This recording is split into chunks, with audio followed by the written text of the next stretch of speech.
YouTube's Professor Dave getting the hasbara treatment. Instead, he decided to whine about my Avi Loeb debunk. Remember, he's the disgusting Zionist fraud astrophysicist who lies about comets and shitty books to make money. What was Davey's issue exactly? On YouTube, Dave Farina gives Avi Loeb the Hamas treatment. Wow. And I guess that's supposed to be me, the devolved version of Charles Darwin, dragging my knuckles on the ground? At least they made me jacked as fuck. So what's the problem exactly? Oh right, I'm a terrorist, just like Hamas. There is darkness in my heart, because I was voraciously combating Zionist propaganda on Twitter that was manufacturing consent for genocide.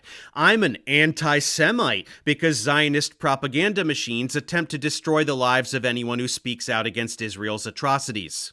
I pay my bills with Jew-hating bile, even though I've never said anything whatsoever against Judaism or Jews. Only piece of shit Zionists who murder children by the hundreds of thousands. They've stopped trying to respond to my videos exposing their lies about science because it just makes them look even more pathetic than they already do, and also only makes me debunk them even harder, while they whine about how many subscribers I have. And of course, I wasn't targeting Avi because he's a piece of shit grifting fraud who lies about science to make money. Heavens no. It's because I'm a dirty anti-Semite who hates all Jews. I went on a horrible rant about Israel's terrorism, genocide, and murdering children.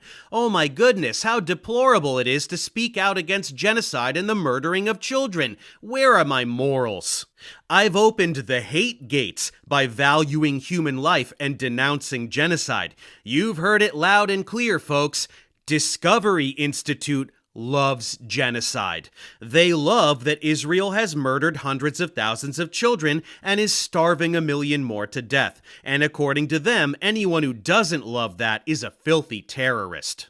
Obviously, nobody is surprised by this hot take. The DI is a propaganda mill funded by sociopathic Christian nationalists, and Zionism is at its heart a Christian movement. It's Western powers usurping the Jewish identity to justify imperialism in the Middle East for the purpose of destabilization and resource extraction. But I guess these dickbags didn't get the memo that public opinion is very much on the side of genocide being bad. Nobody with more than half a brain gives two shits about Zionist hasbara bullshit. So by broadcasting their vile genocidal ideology, they simply reveal themselves as being just as morally bankrupt as they are intellectually bankrupt. And this is why I will never stop crapping all over these disgusting, pathetic, toxic, dangerous, science-denying, genocide-supporting piece of shit frauds. Great to see Professor Dave firing on all cylinders. It's clear that everyone who doesn't have their snout in the trough or is waiting for the rapture sees the genocide for what it is. I'm not getting into lib this and that. Anyone who's, quote, telling it like it is, in the year 2025. If man is still alive, is a comrade of mine, to almost quote Che, anyway hope you're hanging in there folks.